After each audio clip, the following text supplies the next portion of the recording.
So a lot of people are really confused on Twitter and Reddit as to who the identity of Daredevil is going to be when he releases in season 4.5 of Marvel Rivals due to the wording that we had in the dev video. But upon further investigation, I found out that NetEase is actually cooking with Daredevil. Let's talk about it.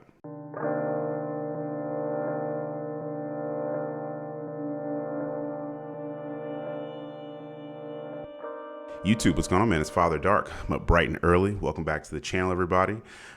Just got to go ahead and preface this video by saying that yesterday I made a crash out video in regards to Daredevil. I was under the assumption that Dizong was a new character that they had created for Daredevil. Anything that I had looked up prior to this, even multiple news articles, had made it seem like Dizong was actually an original character that they had created, kind of like going like the Iron Fist route in regards to Daredevil. And I do want to apologize on this channel. I never have the intention of spreading misinformation. Anything that I say, I've already looked it up somewhere. And a lot of times when you have situations like this, where we have, an update coming out and people are trying to pull information and stuff like that, a lot of people jump the gun and they, write articles or they post stuff.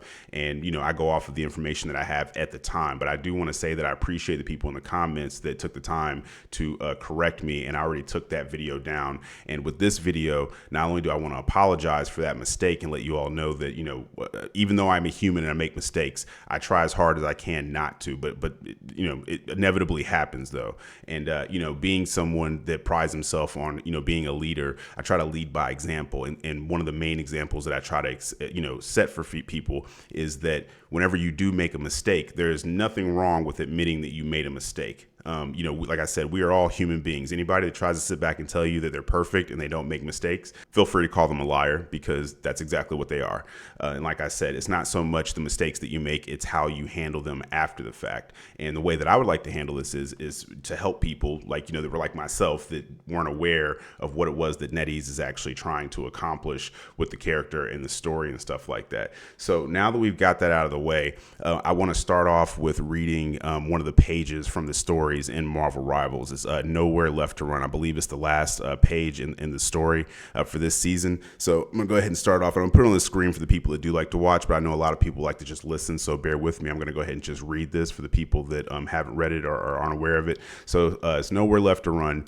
This city, the 8th city, was once a prison, but it has since become a place of refuge for those who have been cast out of heaven. That's what drew me here in the first place. I had hoped to make amends for my sins and to help others do the same. It's why the people chose me to lead them and gave me the name Dizong, a name passed down from ancient Eastern legend after the, I don't know how you pronounce this, Bodhisattva, who willingly entered hell, leading lost souls out of suffering, vowing to not leave until every last soul was freed, even if it meant being the very last to walk out of hell himself. But now, despite my efforts to protect this realm, hell has arrived on our doorstep. She came to the gates of my city under the cover of night, pleading for sanctuary. Her horned crown intimidated my soldiers, but not me. I've seen my share of devils in my day, and this one I recognized immediately. She was Hela, the Asgardian, as the queen of the dead. Just having her here posed a grave threat to the safety of my people. But as I said, this is a place of refuge. Once she was secured inside of a cell and a mystic seal was in place to keep her from escaping, I asked Hela to tell me what she was hiding from. After a long pause, she finally whispered a single word: Null. Days passed before Hela spoke again, but then something changed within her. It was as if she could sense that I didn't plan to take advantage of her. It wasn't long before she asked my guards to summon me so that she could tell me her tale. I listened silently as Hela recounted her journey. How she had traveled to a distant planet to seize an ancient power, how she had forged an unholy alliance with a dark god, granting her abilities beyond her wildest dreams, how she had almost triumphed before a half-human warrior vanquished her with his burning blade, and now, in fear of her dark god's retribution, she had decided to flee from her failure and seek asylum as far away as possible. But now she could feel her new powers fading, which meant that Null's reign had been brought to an end. She seemed relieved to be back to her old self again, and implored me to set her free. I thanked Hela for her honesty, but told her that she would have to remain in her cell until I knew she could be trusted. Even though her powers had waned upon Null's demise, she was still a traitor to the Chronoverse. Here, in the 8th city, we believe in second chances, but we also believe they had to be earned. As I walked away, I could feel Hela's icy glare following me. I could hear her black heart beating with rage. I turned back and informed her that being confined to her cell might be a blessing in disguise. After all, she had many sins to atone for, and while I would not be the one to judge her guilt, I had a feeling that her own kin would come to deliver justice soon enough. So we see there that Dizong is just a name, a title that gets passed down. Now, it was an actual person, or at least it is in legend, or whatever the case is. Nonetheless, though, this is just a title that gets passed down. Now, obviously, this Daredevil is a far cry from his 616 counterpart in regards to origin and all that kind of stuff, which makes sense. We're dealing with the multiverse here, which I have zero problem with that, as long as the character is still Matt Murdock that we know. Like I said, multiverse issues, you're gonna deal with different stuff. At some point in time, he ended up going to this city, and the people had labeled him as the protector there, and they gave him the title of Dizong. Now the thing is that when I look up Dizong, it says in Marvel Rivals, Dizong is a Chinese mythological figure, the devil of the 8th city, who possesses the character of Daredevil as a playable hero for season 4. Now this is just AI overview, so I don't know if that's been confirmed from anything, or if this is just pulling from a bunch of different stuff. So I don't know if he's actually possessed by him, or if it's just a title that was passed down. That I don't know for certain, but that is what it says. And then it goes on to pretty much say the same thing that it says in Nowhere Left to Run in regards to Dizang being an individual who had entered hell to free trapped souls and will not ascend until all are freed.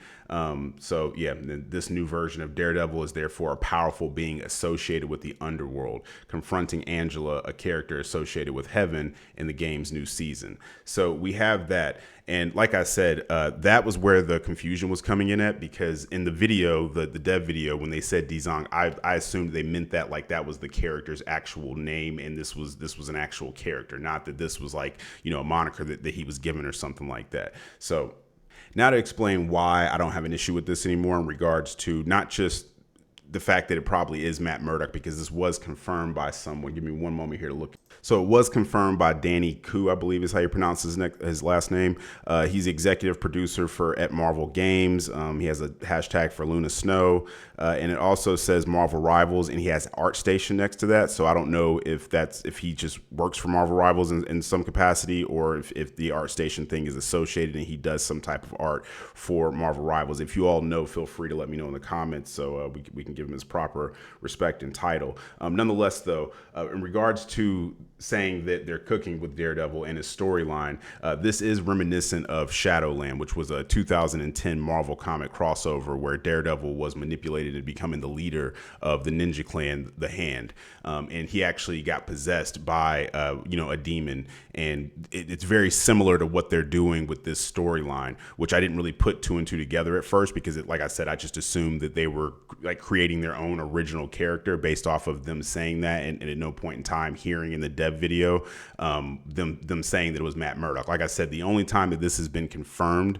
that it's actually Matt Murdock is from that individual that I just talked about. I believe it was Danny Koo, if I'm not mistaken. Nonetheless, though, like I said, in the Shadowland storyline, this is pretty much exactly what happens. Daredevil had a bunch of stuff happen to him, a lot of trauma. I believe Karen Page had died at some point in time. His ex-wife had like a pretty serious mental decline, and then Bullseye had actually like killed a bunch of people in an explosion. And he pretty much just kind of like was at a really weak point, and he was able to be manipulated into accepting the Hand finally. And when he did that, that's when he got taken over by this beast or whatever.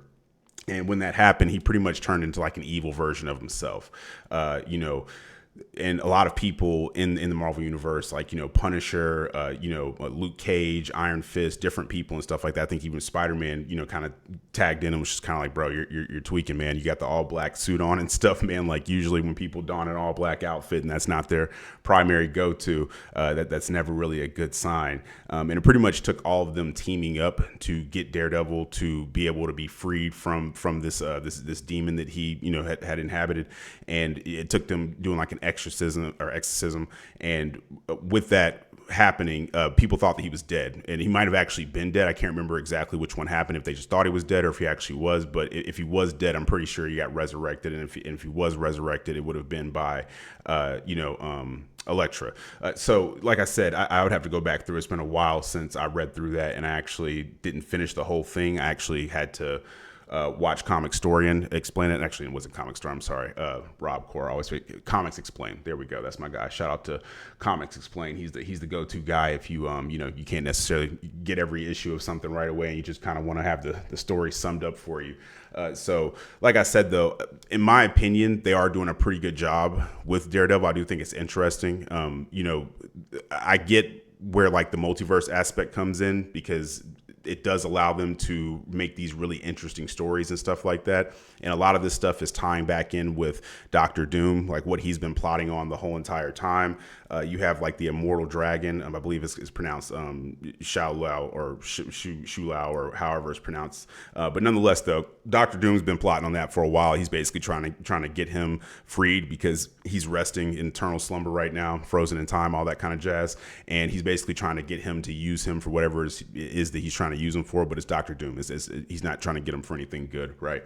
And you have all this stuff going on, and it's interesting how they're bringing Daredevil and Angela together to battle it out, and I'm really interested to see how that's gonna work out and stuff like that. And the thing is too is that like I feel like when you have a lot of respect for a certain character and a lot of you really appreciate a certain character, you want them to be like presented in a certain way, but at the same time, though, like I said, I get that we're not taking from the 616 universe. This is a multiverse situation, and maybe they felt like it, I don't know, maybe they felt like just the street level version of Daredevil wasn't enough.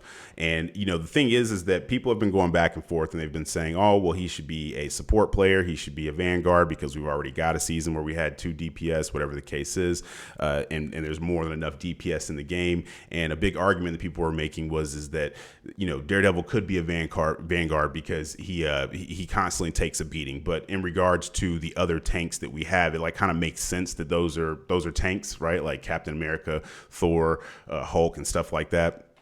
Whereas with Daredevil, he is just a human being.